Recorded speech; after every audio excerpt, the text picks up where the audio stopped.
Highways Vivekananda Reddy హత్య కేసుకు సంబంధించి నలుగురు చనిపోయారు. అందులో కీలకమైనటువంటి వాళ్ళు అంటారు. నలుగురు కాదు, ఐదుగురు అండి. ముందు చనిపోయింది 2019లో మార్చి 15న వివేకానంద రెడ్డి. అఫ్కోర్స్ ఆయన ఘోరంగా చంపేశారు.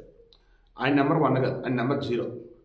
నెంబర్ 1 శ్రీనివాసులు రెడ్డి 2019లో చనిపోయాడు. ఆయన ఈ కేసు అత్యంత కీలకం. తర్వాత గంగాధర్ రెడ్డి 2022లో చనిపోయాడు. ఆయన ఈ కేసులో కీలకం. నెక్స్ట్ వైఎస్ భారత్ వాళ్ళ నాన్న ఈసీ గంగిరెడ్డి, ఆయన వివేకానంద రెడ్డి బాడీకి మొత్తం డ్రెస్సింగ్ చేసి కుట్లేసినటువంటి వ్యక్తి.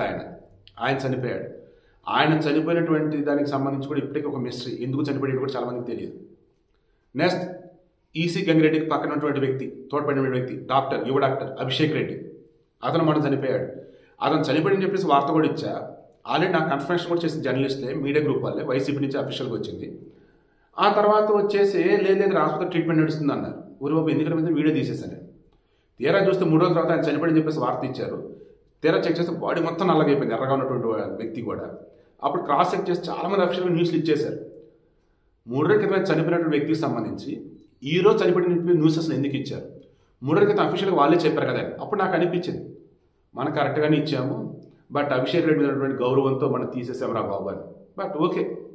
సో అభిషేక్ రెడ్డిది ఇప్పటికీ మిస్టరీయే, గంగిరెడ్డి గారిది మిస్టరీయే, శ్రీనివాసులు రెడ్డి, గంగాధర్ రెడ్డి, వీళ్ళందరూ అనుకుంటే ఇదిగో ఇప్పుడు పాప రంగన్న 2019-2022 మధ్య ఆయనకి సిబిఐలు 1+1 సెక్యూరిటీ ఇచ్చారు. తుమ్మినా దగ్గినా సరే ఆసుపత్రులు చూపించారు. ఇప్పుడు ఇబ్బందుల్లో ఉన్నామే అని చెప్పేసి ఆయన భార్య మొత్తుకున్నా సరే పట్టించుకోవాలా. వాళ్ళ భార్య వచ్చేటప్పటికేమో రంగన్న భార్య కూలి, వాళ్ళ 2 బిడ్డలు వచ్చి హైదరాబాద్లో ఉన్నారు కొడుకులు. దాన్ని ఇప్పుడు వచ్చేసి వయసు మీద పడింది, హెల్త్ బాగాలేదు, అందుకే ఆసుపత్రిలో అడ్మిట్ అయ్యాడు. పులివెందుల నుంచి కడప రిమ్స్కి తరలించారు. అక్కడ కార్డియాలజీ విభాగం చెక్ చేస్తూనే ఉన్నారు. చనిపోయాడు. రిమ్స్కి వచ్చిన అరగంటలో చనిపోయాడు. స్లోగా చంపుతున్నారా, నిజంగా చనిపోతున్నారా? సో సునీత రెడ్డి మేడం మీకైతే పెను ప్రమాదం కొంచెం నాకు అనిపిస్తుంది. ఎందుకంటే 13 లక్షల ఫైల్స్ ఉన్నాయి దీనికి సంబంధించి, ఈ కేసు సంబంధించి.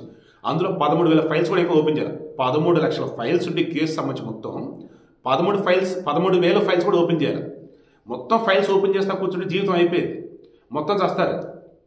సహజంగా కావచ్చు, ఇంకెలానా ఏం చేయాలి? దస్తగిరి ఎప్రూవ్గా మారాడుగా. ఆల్రెడీ రంగన్న ఇచ్చిన స్టేట్మెంట్ ఉంది కదా, వీడియో రికార్డ్ చేశారు కదా సిబిఐ వాళ్ళు. అందులో ఏం చెప్పాడు? స్టేట్మెంట్ నెంబర్ 164లో దస్తగిరి, సునీల్ యాదవ్, ఉమాశంకర్ రెడ్డి, ఎర్రగంగిరెడ్డి ఈ 4 ఆ రోజు వచ్చారు, చంపారు మా సార్ని అని చెప్పేసి అన్నాడు. దానికి ముందు కుక్కను కూడా చంపారు. ఇవన్నీ ఇచ్చిన స్టేట్మెంట్ ఉంది. దాన్ని బేసిస్ సరే టక పురోగతి చేయాలి కదా. అండ్ ఎర్రగంగిరెడ్డి కాదు, ఉమాశంకర్ రెడ్డి కావచ్చు, సునీల్ యాదవ్ కావచ్చు, దస్తగిరి కావచ్చు, వీళ్ళకి సంబంధించినటువంటి లొకేషన్ కావచ్చు, కాల్ డేటా రికార్డు కావచ్చు, గూగుల్ టేక్అవుట్ కావచ్చు, ఇవన్నీ కూడా వైఎస్ అవినాష్ ఫ్యామిలీకి లింక్ అయ్యి ఉన్నాయి. ఆ వేళ అక్యూజ్ డేట్గా వాళ్ళ తండ్రి కొడుకుని చేర్చున్నారు. ఇంత జరిగి ఇంత కళ్ళ ముందు కనిపిస్తూ ఉన్నా, కళ్ళ ముందు ఇల్లంతా ఈ రకం చనిపోతూ ఉన్నా, ఇంకా డిలే చేస్తూ ఇంకా సైలెంట్గా ఉంటూ పోతా ఉంటే చనిపోయినట్టు వివేకానంద రెడ్డి మరలా జన్మించి మరలా కూడా చనిపోతాడు అనిపిస్తుంది నాకైతే. ఫీలింగ్ వెరీ వెరీ బ్యాడ్ అండి. ఇంత దారుణంగా అయితే అసలు ఎక్స్పెక్ట్ చేయాలి ఈ మధ్యకాలంలో. ఇలా అయితే ఇంకా చంపుతూనే ఉంటారు కదండి. ఇప్పటికన్నా చంద్రబాబు నాయుడు గవర్నమెంట్, సిబిఐ వాళ్ళు, సెంట్రల్ గవర్నమెంట్ త్వరితగతిన కోర్టులతో కూడా మాట్లాడి ఈ కేసు కనుక ఫాస్ట్ అప్ చేస్తే ఓకే. అదర్వైజ్ పాపం సునీత రెడ్డి ముస్లామైనా చనిపోవచ్చు, దుర్మార్గులు పాపం ఆమెను అర్ధాంతరంగా ఏదైనా చేయనైనా చేయొచ్చు. మీరైతే జాగ్రత్త మేడం.